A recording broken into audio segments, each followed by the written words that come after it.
អាចារ្យរៀបអាហារប្រដាប់សែនព្រេនដើមអុតធូបអុតទៀនថ្វាយទេវតាម្ចាស់ទឹកម្ចាស់ដីជូបខ្វៃមន់ស្ងោយឺពងទានំផ្អែមនំពៀសាប្រៃមានផ្លែឈើទុំជ័យការស្រស់ថ្មីថ្វាយបន់សុំហេងហេង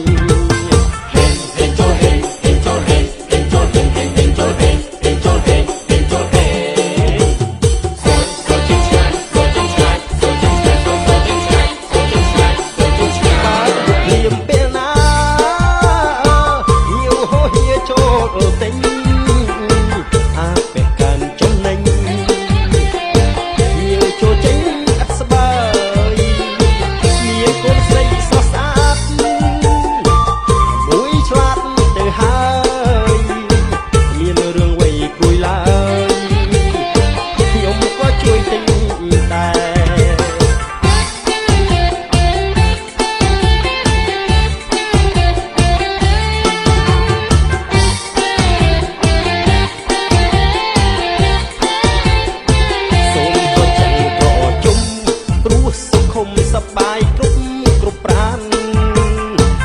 គ្រូសាសិក្សាសូមឆាប់បានមានកូនប្រសា